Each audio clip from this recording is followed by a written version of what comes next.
Bon, et bien là, on va s'attaquer à un sacré pavé.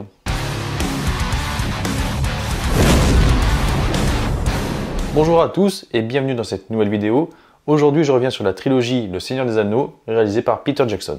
Qui aurait cru qu'un petit réalisateur ayant débuté avec des films d'horreur complètement barrés, mais qui sont devenus cultes avec le temps, avec Bad Taste et surtout Brain Dead, accouche de ce qui est probablement la plus grande et la meilleure adaptation de livre de tous les temps. C'est donc après le très bon Fantôme contre Fantôme que Peter Jackson décide d'adapter l'un des plus gros pavés de l'univers Heroic Fantasy, Le Seigneur des Anneaux de J.R.R. Tolkien. L'écrivain s'est lui-même basé sur son vécu de la Première Guerre mondiale et a usé de son imagination pour en inventer un univers entier. Disposant d'un lore ultra riche et varié, il est même allé jusqu'à inventer une langue complète pour le langage des elfes. Ça faisait longtemps que Hollywood rêvait d'adapter Le Seigneur des Anneaux depuis son apparition dans les années 50. Le livre culte et best-seller de J.R.R. Tolkien est un billet idéal pour produire un film d'aventure de prestige au succès garanti. Mais c'était sans compter le refus de l'auteur de voir son œuvre adaptée au cinéma, mais également l'incapacité des scénaristes de condenser en 2 ou 3 heures une œuvre de plus de 1000 pages, publiée en 3 tomes et comportant une vingtaine de personnages principaux. Les droits sont alors chez Saul Zaentz, futur producteur de Amadeus et du Patient anglais. Boorman lui propose $1 million, Zaentz en veut plus et le projet capote. Zaentz lance alors la production d'une version animée du roman.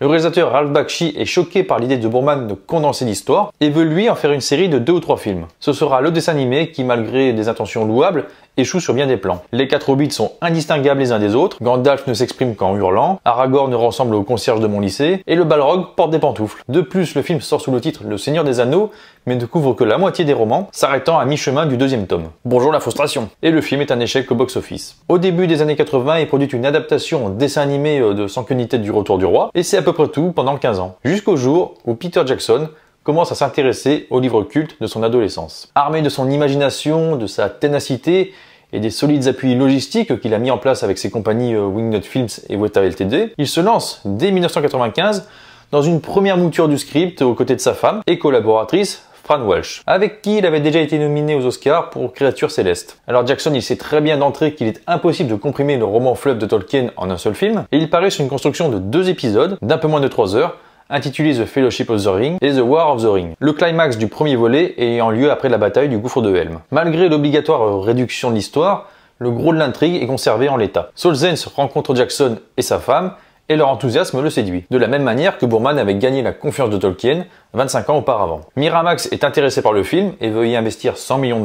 La pré-production continue à un rythme effréné dès 1998. Déjà on coud, on martèle, on dessine, on prévisualise, les costumes prennent forme, les monstres se trouvent un visage et les décors sont choisis. Mais Miramax a peur. Le budget prévisionnel est considérablement revu à la baisse et les frères Weinstein ne veulent désormais produire qu'un seul film. Jackson est bien évidemment contre, mais, bon prince, il lui accorde 1 mois pour aller chercher un autre acquéreur pour son film. Jackson demande alors à Weta de concevoir une démo réelle qui témoignerait du travail accompli et de la vision de l'ensemble, et c'est New Line Cinema qui fait preuve de plus d'intérêt. Mark Odesky connaît bien Jackson depuis l'époque où il devait réaliser un slasher avec eux, et il lui accorde donc une certaine confiance. La cassette conçue par Weta dure 36 minutes, et on y voit entre autres un Uruk-hai en costume et armure, des maquillages d'or, des dessins du Balrog et des animations de bataille en images de synthèse. Bob Shaye, il est soufflé par ce qu'il vient de voir, et il propose d'en faire 3 films. Le Seigneur des Anneaux devient donc une trilogie et il passe chez New Line Cinema avec un budget de $130 millions. La pré-production reprend de plus belle et Peter Jackson a désormais plus de 2 heures de temps supplémentaires pour raconter son histoire. La vaste saga de Tolkien a désormais plus d'espace pour respirer. L'annonce d'une trilogie basée sur l'œuvre de Tolkien fait déjà des ébullitions sur le net et Peter Jackson assume tout de suite son interprétation de l'œuvre. Il dit entre autres que ça ne sera pas une adaptation officielle mais seulement sa vision subjective. Peter Jackson avait déjà tourné Fantôme contre Fantôme en Nouvelle-Zélande. Il en sera de même pour Le Seigneur des Anneaux. D'après lui, ce pays contient tous les décors nécessaires pour restituer la Terre du Milieu, mais c'est surtout que le dollar néo-zélandais bénéficie d'un taux de change particulièrement avantageux qui permet de multiplier par 2 ou 3 le dollar US de la New Line. Le casting est lancé à Los Angeles, Londres et Wellington. Jackson a choisi de privilégier des visages peu connus pour les rôles principaux, et afin de bénéficier d'un choix plus large pour les hobbits, il décide d'avoir recours à des trucages qui réduiront la taille des humains normaux, plutôt que d'être cantonné à un casting de nains. Le tournage est prévu pour la rentrée 99. On retrouve donc Elijah Wood, Sean Austin, Dominic Monaghan et Billy Lloyd. Gandalf est incarné par Ian McKellen et ils sont rejoints par Liv Tyler, Christopher Lee, Cate Blanchett et l'encore anonyme Orlando Bloom. La New Line gonfle le budget à $190 millions, ce qui en fait la plus grosse somme d'argent investie par avance pour un film. Le tournage durera 14 mois et Jackson mettra en boîte 8 heures de tournage. Durant ce tournage, l'acteur Stuart Townsend qui devait interpréter Aragorn se fait licencier et Viggo Mortensen est appelé dans l'urgence. Le tournage se déroule aux 4 coins de la Nouvelle-Zélande et il fait intervenir des centaines de techniciens et figurants. Pour les effets spéciaux des Hobbits,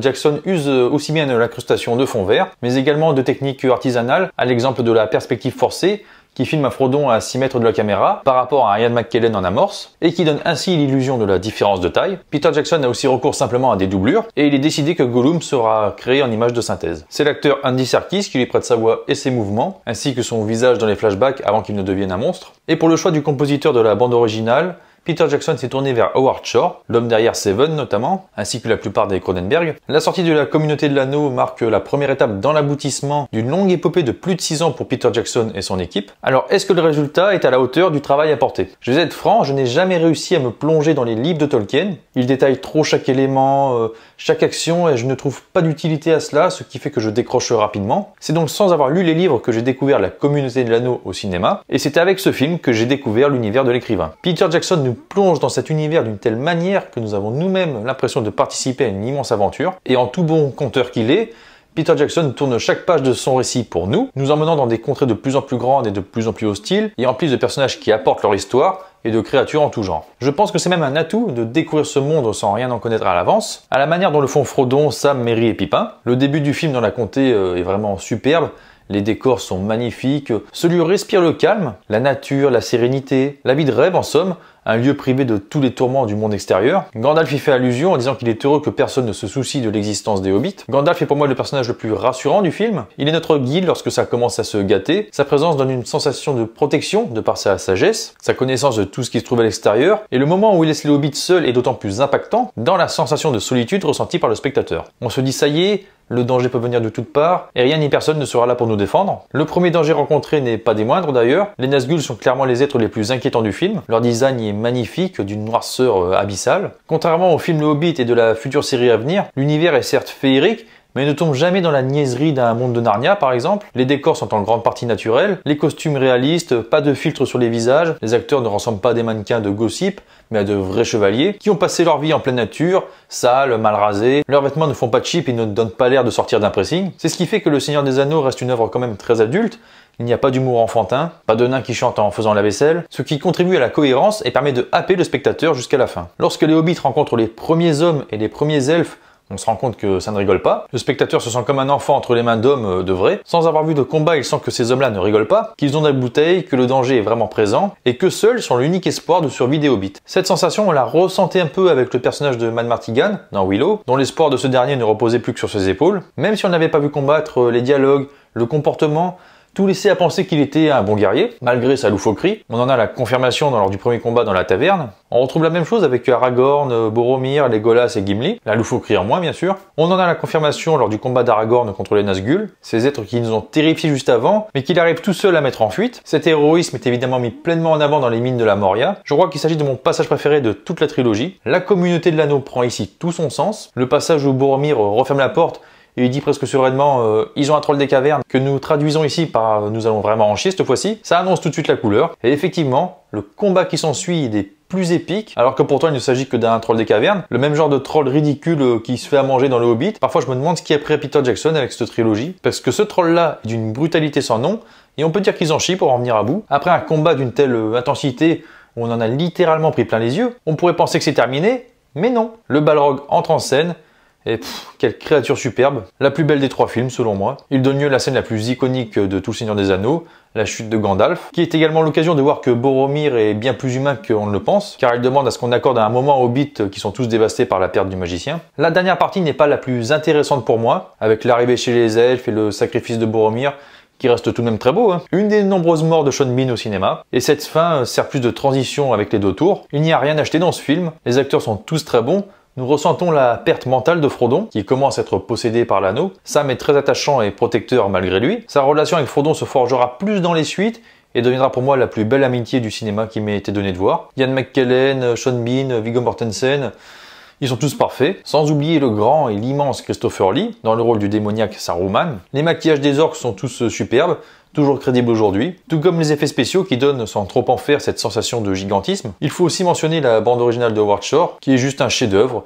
Les thèmes épiques sont très prenants, elle sait se faire inquiétante quand il le faut et enivrante dans ses moments atmosphériques. Je l'écoute régulièrement pour m'apaiser ou pour avoir un moment d'évasion. La chanteuse Enya a une voix vraiment magnifique, elle est un excellent choix. Je pense qu'il s'agit d'une des plus belles bandes originales qui n'a jamais été faite. Le travail de Peter Jackson est pharaonique, son œuvre restera dans l'histoire parmi les plus grandes qui ont jamais été faites. Il a fait l'impensable, adapter les livres de Tolkien au cinéma et il l'a fait haut la main. Et je ne peux vraiment que lui tirer mon chapeau. Les deux tours sont tout aussi parfaites.